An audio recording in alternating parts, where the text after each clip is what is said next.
Ah, c'est pas cool. J'ai croisé le voisin. Il y a des moments où je suis pas forcément en énergie pour activer le protocole de conversation avec le voisin. Et j'ai un petit peu passé mon chemin. Il doit pas comprendre. Des fois, je suis loquace et je veux bien discuter. Des fois, j'ai pas du tout envie. Ça dépend des jours. C'est pas exclu qu'il s'imagine que je suis instable ou lunatique. Et ça fait ça avec plein de gens. Il y a des gens que j'ai rencontrés lors de mes promenades de chiens. Et depuis quelque temps, j'ai l'impression qu'ils passent leur chemin, qu'ils cherchent plus à discuter avec moi et me font un coucou de loin. Alors qu'avant, ils attendaient qu'on se croise pour que nos chiens puissent faire des petites galipettes. Ça, c'est encore une histoire d'incompréhension. En même temps, ça doit être pénible de ne pas savoir sur quel pied danser. Parce que des fois, les nuances sont tellement subtiles que ça doit pas être évident pour l'entourage de mesurer à partir de quel moment les conditions sont réunies. Et là, pour moi, les conditions n'étaient pas réunies. Après une journée de boulot, je me suis encore tapé des bouchons. En plus, j'avais plus beaucoup d'essence. Alors ça m'inquiète, puisque finalement, la voiture, elle commence à faire teuf-teuf. Du coup, je focalise sur le bruit. Ça devient la panique. En tout cas, la bonne nouvelle du jour, c'est que j'ai retrouvé ma petite pince pour mon micro-cravate. Elle était cachée dans le bac à linge. D'ailleurs, je constate dans les commentaires, suite à ma dernière vidéo, que personne n'a fait d'allusion à ma pince micro. En tout cas, je prends toujours soin de lire les commentaires. Et il y en a un, suite à la dernière, qui m'a beaucoup plu. C'est une personne qui me disait « À t'écouter, on a l'impression que pour un autiste, c'est une lutte permanente et qu'il vit en permanence des situations de harcèlement. » Alors j'ai envie de rebondir sur ces deux points. La lutte permanente, je confirme. En fait, la lutte permanente, tu vas le vivre à différents niveaux en fonction de ta compréhension de ton fonctionnement. C'est-à-dire que quand tu n'as pas conscience de tous les mécanismes qui se mettent en place, à force de surcompenser, à force de faire comme si, tout en ayant une espèce de sentiment dissonant à l'intérieur, tu es en lutte permanente tout simplement parce que tu t'épuises. Ça te pompe énormément d'énergie. Alors du coup, tu es tout le temps fatigué et tu es beaucoup plus sensible, tu te retrouves vite sous tension. Une fois que tu piges ce qui te bloque, ce qui te freine, qui t'éloigne un petit peu d'une espèce d'illusion de normalité, tu mesures d'autant plus le décalage et tout ce que tu es capable de mettre en place. Et c'est une prise de conscience qui peut terroriser en fait, qui peut être hyper difficile à vivre. Parce que là, tu te rends compte que c'est la lutte en permanence.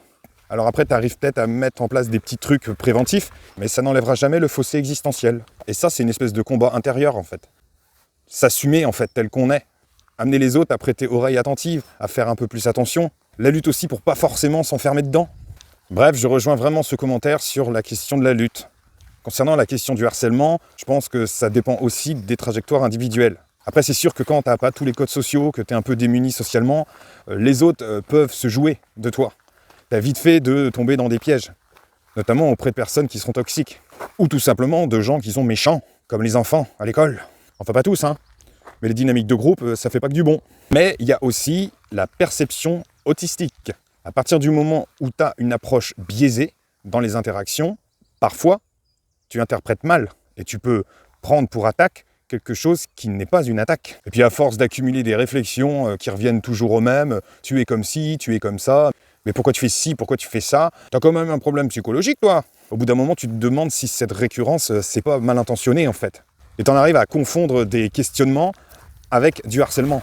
Ce que je veux dire, c'est qu'il n'y a pas forcément de malfaisance partout. Tu vois, par exemple, quelqu'un qui se moque un peu de toi, ça peut être vu comme une attaque, une volonté de blesser, comme ça peut être considéré comme une manière de t'intégrer, parce que ça fait partie des codes, finalement, quand tu es adolescent, par exemple, de taquiner les autres, de rigoler ensemble, qui sont peut-être des marqueurs identitaires dans un groupe, en fait.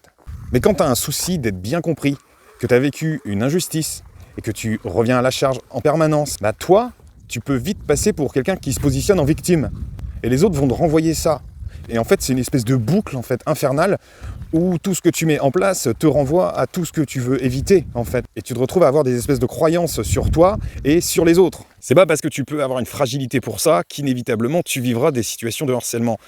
En fait, je fais la différence entre quelqu'un qui insiste de trop, qui me donne l'impression d'empiéter sur ma propre liberté, qui m'étouffe, et quelqu'un qui me harcèle, en fait. Parce que moi, j'associe ça vraiment à la volonté de nuire. Je pense qu'on va se sentir parfois persécuté sans qu'il y ait une volonté, une intention derrière. Donc pour moi, autisme et harcèlement, c'est pas corrélation directe. Je crois que le harcèlement commence à partir du moment où on passe outre du consentement. En tout cas, dans ma vie, j'ai pas énormément vécu de situations comme ça. Et pour les fois où j'ai vécu des choses qui s'y apparentent un peu, je me pose souvent cette question. Est-ce que j'étais vraiment victime de harcèlement? Ou est-ce que c'est moi qui décodais mal? Et est-ce que c'est moi qui alimentais quelque chose à un moment? Mais maintenant, je suis beaucoup plus radical dans mes positions. C'est en lien avec le fait que j'essaye de plus en plus de m'affranchir de tous les parasites. Si je te dis non, j'entends que tu l'intègres. Si tu l'intègres pas, je te dégage.